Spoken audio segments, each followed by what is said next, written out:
Bonjour à toutes et à tous. Aujourd'hui, la Caisse d'allocation familiale est fière de vous présenter son premier webinaire à destination des travailleurs frontaliers qui attendent leur premier enfant. Dans cette vidéo, vous aurez la possibilité d'obtenir des informations concernant les droits aux prestations familiales, que ce soit du côté suisse avec notre expert Patrick de la Caisse cantonale genevoise ou du côté français avec notre expert Myriam de la Caisse d'allocation familiale de Haute-Savoie. Bon visionnage à tous! Nous allons présenter les bases des règlements européens en matière de prestations familiales. Plus particulièrement, les règles qui s'appliquent à vous, frontaliers, qui résidez en France et travaillez en Suisse. Dans un couple, quand vous avez des enfants, vous devez faire valoir vos droits aux prestations familiales. Les caisses suisses et françaises doivent donc déterminer un pays prioritaire. Le pays prioritaire sera la Suisse ou la France, et il vous versera les prestations mensuellement. Pour déterminer le pays prioritaire, nous devons obligatoirement contrôler les situations professionnelles du père et de la mère de l'enfant, voire d'un nouveau conjoint s'il y a recomposition de cellules familiales. Nous effectuons plusieurs contrôles lors d'une première demande, en cours de droit, ainsi que chaque année, nous devons vérifier vos situations. Lors de ces contrôles, nous avons besoin de connaître si un des parents travaille ou a une activité suffisante en France. Nous avons besoin de justificatifs suivant votre statut. Des bulletins de salaire si vous êtes salarié, soit une attestation de votre organisme vieillesse si vous êtes travailleur indépendant, soit des justificatifs de paiement de Pôle emploi ou de la caisse primaire d'assurance maladie si vous êtes indemnisé par l'un de ces organismes. Lors de ces contrôles, s'il s'avère que l'un des parents a une activité ou des revenus suffisants en France, c'est la France qui sera déterminée pays prioritaire. Par contre, si seulement un parent travaille, l'autre parent ne travaille pas et n'a aucun revenu en France, c'est la Suisse qui sera votre pays prioritaire. Et bien sûr, si vous travaillez tous les deux en Suisse, ce sera aussi la Suisse qui sera votre organisme prioritaire. Très bien, Myriam, je te remercie. Alors, vous vous dites certainement, qu'entendons-nous par pays prioritaire? En fait, le pays prioritaire est celui qui étudie et verse éventuellement chaque mois les prestations familiales, et cela suivant sa propre législation.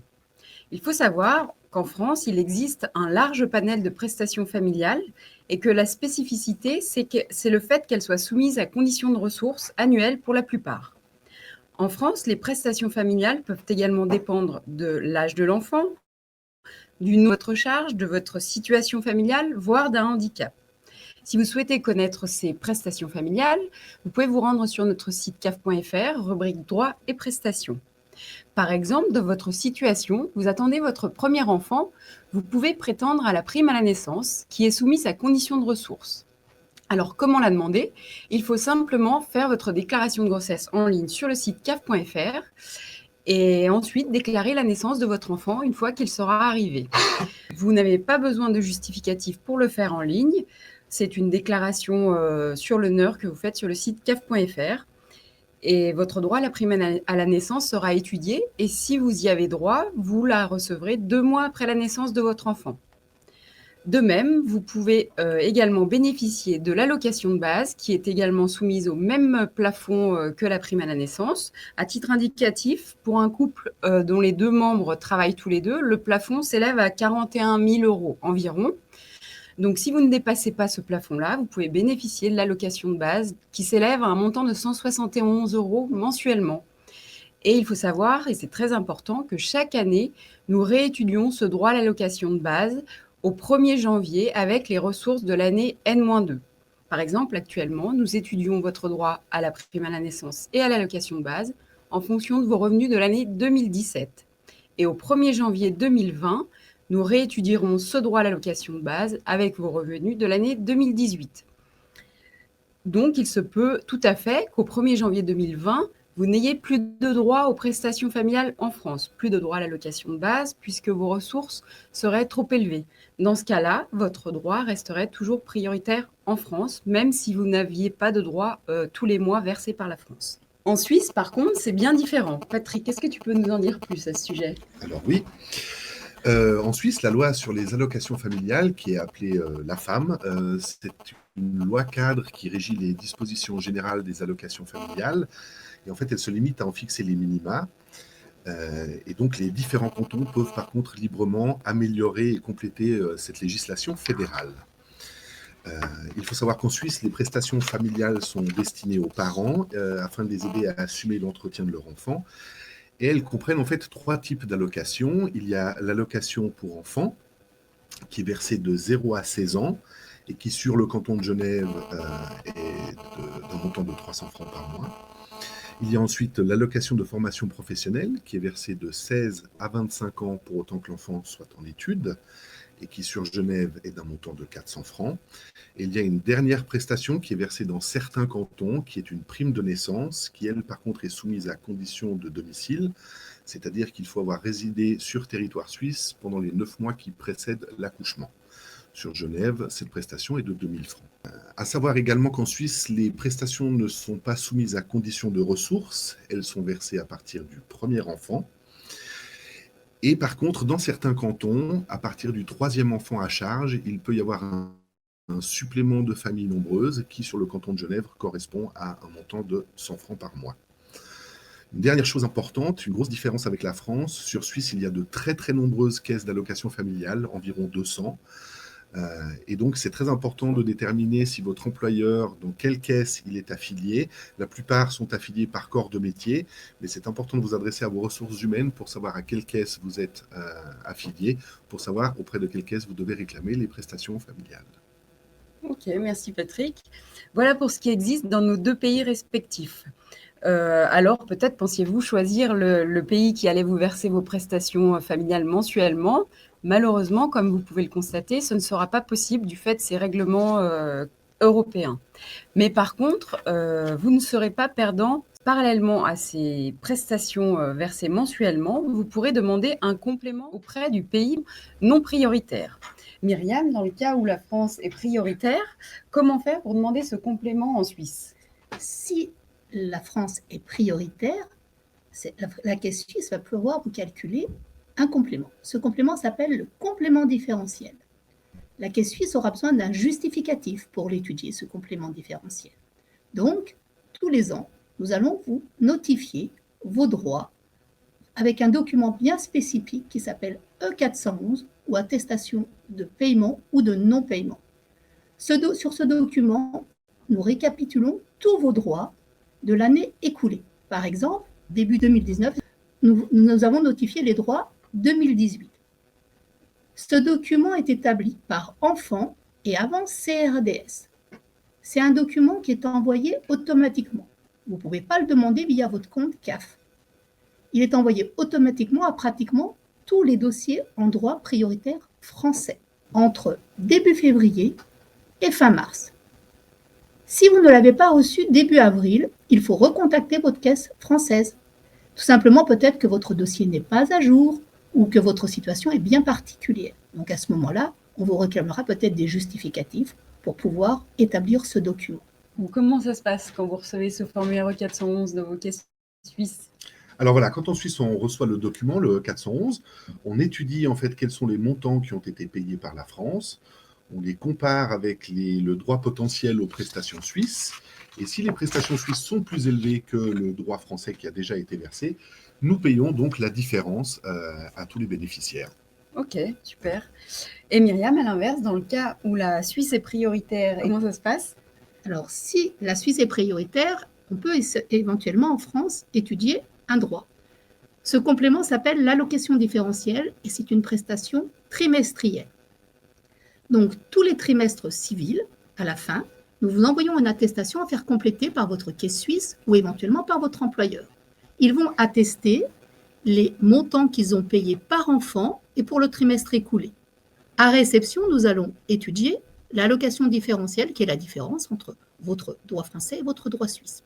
Si votre droit français est inférieur à votre droit suisse, vous n'avez pas de droit à l'allocation différentielle. Par contre, si votre droit français est supérieur, nous vous versons la différence, pas pour le trimestre concerné. Ok. Donc, comme vous pouvez le constater, les règles sont plutôt simples. En fonction des situations professionnelles respectives de chacun des 2 membres du couple, on détermine un pays prioritaire qui étudie et verse éventuellement mensuellement les prestations familiales, et en parallèle, un pays dit non prioritaire qui étudiera, lui, un droit, un complément en fonction des droits potentiels de la famille dans le pays.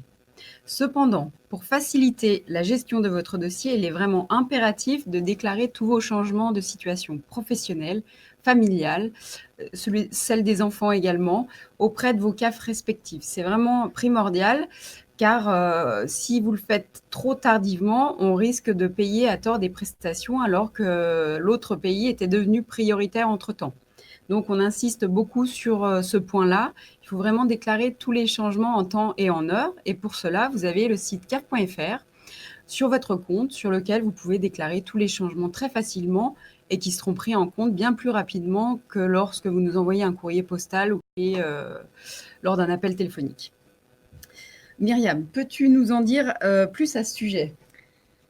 C'est effectivement très important de nous déclarer très rapidement vos changements de situation, tout type de changement de situation, mais particulièrement, vous avez compris, vos changements de situation professionnelle.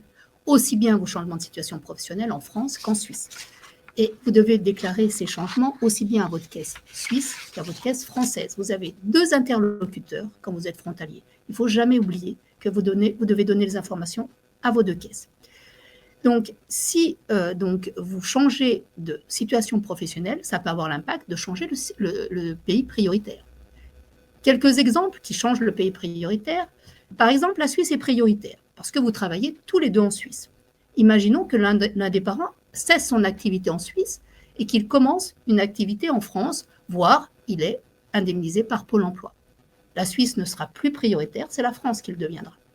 Un autre cas, imaginons que vous travaillez en France et l'autre parent travaille en Suisse. Le parent qui travaille en France cesse son activité et arrête complètement de travailler. Il n'a pas de revenu de remplacement en France. Donc, de ce fait, la France n'est plus prioritaire. Et là, c'est la Suisse qui va le devenir. Le CAF.fr est là pour vous aider. Vous avez plein d'informations sur le CAF.fr, mais vous avez surtout votre compte CAF qui vous permet donc de faire tout en ligne. Je vous rappelle aussi qu'en Haute-Savoie, sur notre site, il y a une rubrique spéciale frontalier où tout est repris, bien les bases qu'on vient de vous expliquer, mais aussi il y a des focus sur l'actualité. Par exemple, au mois de décembre, eh bien, on rappelle aux frontaliers qu'ils doivent nous envoyer les justificatifs. S'ils oublient de les envoyer fin janvier, leurs droits sont suspendus. Et puis voilà, on vous rappelle aussi qu'on vous envoie le E411 et que ce E411, il vous sera adressé donc jusqu'à fin mars. Donc il est inutile de nous contacter avant fin mars parce que vous allez sûrement le recevoir. Et puis la caisse étrangère, suisse, va pouvoir donc vous calculer votre droit.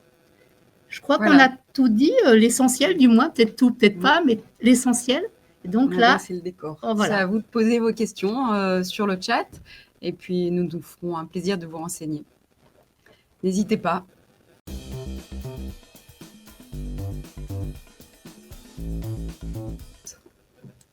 Alors, un dossier en France, c'est toujours important de le faire parce que vous habitez en France, donc il est important de le faire. Le seul cas où on ne vous demande pas d'en faire un en France, c'est si tous les 2 vous travaillez en Suisse.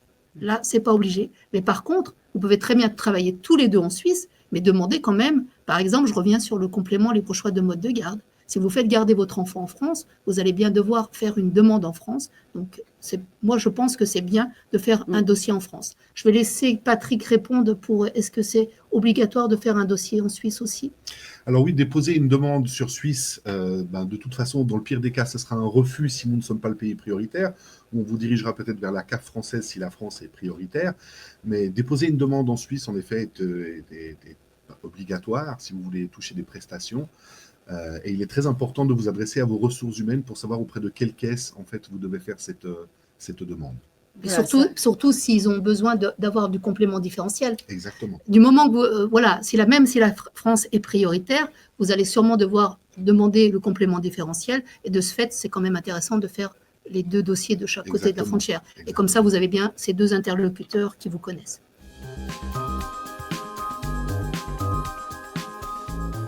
normalement, il y a une caisse par corps de métier. Alors, à la base, c'était déterminé par corps de métier. Maintenant, chaque employeur est libre de s'affilier en fait auprès de la caisse de son Ok, choix. Euh, alors, on peut avoir l'information par le biais des caisses elles-mêmes en téléphonant aux caisses cantonales, mais le plus simple pour pas perdre de temps pour la constitution du dossier, c'est vraiment les ressources humaines qui, elles, savent en fait auprès de d'accord. quelle caisse l'employeur est affilié. Et c'est cette caisse-là, en fait, chez qui il faudra déposer une demande. D'accord. Oui, c'est vrai que nous, chaque fois qu'un frontalier nous demande à qui il doit s'adresser, on leur dit qu'en premier, ils s'adressent aux ressources humaines de leur D'ailleurs. entreprise. Comme ça, ils savent de quelle caisse ils sont affiliés au niveau de leur AVS.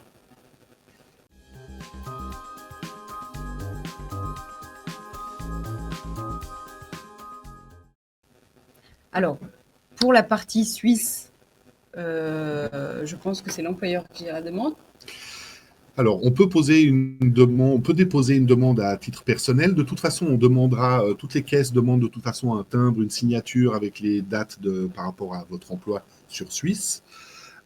Mais c'est vrai qu'on peut de nouveau s'adresser aux ressources humaines, surtout si c'est un gros employeur, en tout cas sur le canton de Genève, comme l'État, les hôpitaux universitaires.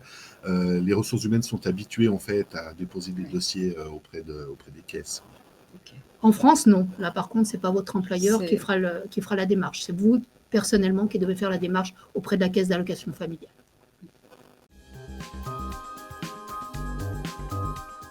Alors pour nous, à la CAF, et je pense qu'en Suisse c'est pareil, en tout cas en France, que vous soyez marié, pacsé, en vie maritale simple, sans aucun lien juridique, on va dire, nous on considère vraiment que vous vivez sous le même toit en couple pour nous. Donc on considérera les activités des deux personnes quand on va examiner les conditions d'activité pour déterminer le pays prioritaire. En fait, il faut bien penser que les règlements communautaires, c'est par rapport aux parents de l'enfant. Donc le père et la mère. Du moment qu'un enfant est reconnu par le père et la mère, si le couple est ensemble, pas de souci, mais s'il est séparé, nous allons aussi vérifier aussi les conditions du père et de la mère. Voir, comme je vous ai dit tout à l'heure, peut-être d'un nouveau conjoint, s'il y a de recomposition de cellules familiales.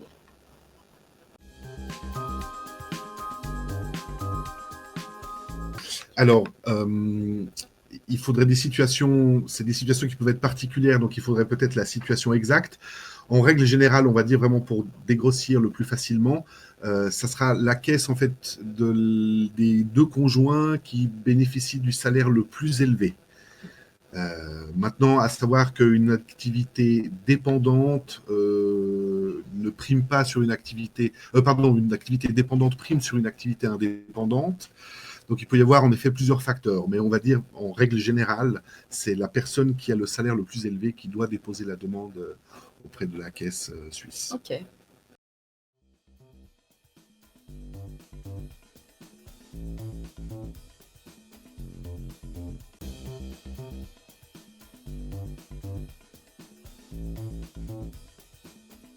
Oui. Alors non, c'est seulement une fois que l'enfant est né que vous pouvez déposer une demande. Après, les délais, ça dépend de chaque caisse. Il est impossible de savoir, ça dépendra aussi de la complexité du dossier, mais qui sont assez courts. Par contre, ça ne se fera uniquement qu'au moment de la naissance de l'enfant, pas avant. Juste, je précise quand même, Patrick, tu me diras si je me trompe, si l'enfant est en garde alternée, vous vérifiez quand même si le papa a une activité en France ou pas. Tout à fait. Donc, si, si c'est une personne, vous êtes toute seule et que l'enfant n'a pas été reconnu, il n'y a pas de souci. La Suisse calculera votre droit. Par contre, si l'enfant a été reconnu par un papa et voir si l'enfant est en garde alternée, attention, si le papa travaille en France, ce sera peut-être la France qui sera prioritaire. Mais ça, c'est des dossiers bien spécifiques. Il suffit de vous rapprocher de votre caisse française et de votre caisse suisse.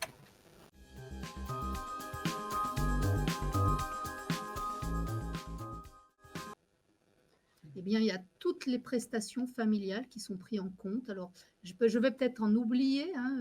Angeline, tu me dis.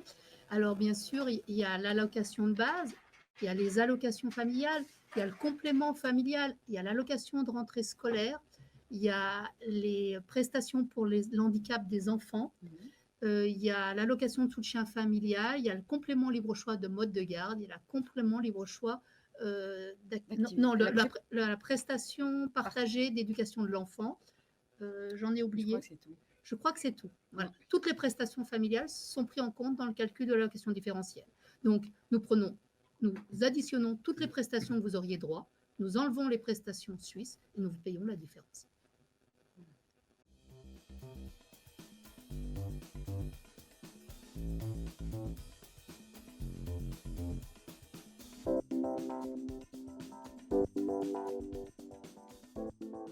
C'est un fait que je pense que toutes les personnes qui nous regardent aujourd'hui, vous attendez un bébé. Donc, ce bébé va naître en 2019. Donc, nous allons, nous, Caisse française, si le droit est prioritaire en France, donc s'il y a l'un d'entre vous travaille en France, nous allons étudier votre droit, payer ou pas, hein, si vous avez l'allocation de base, peut-être pas payer. Et nous vous enverrons le document début février 2020 en attestant vos droits ou pas votre droit. Et oui, votre droit sera payé début 2020.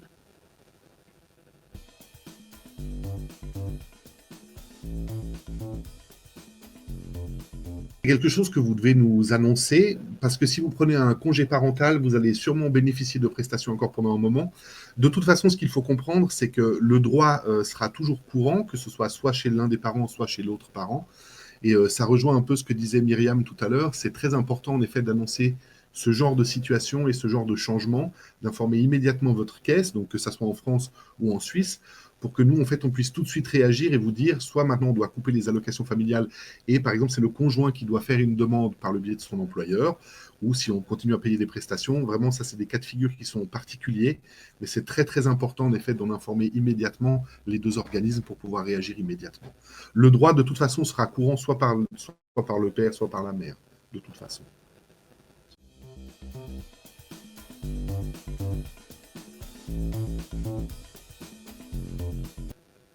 Donc, tu disais à la naissance de l'enfant, Patrick.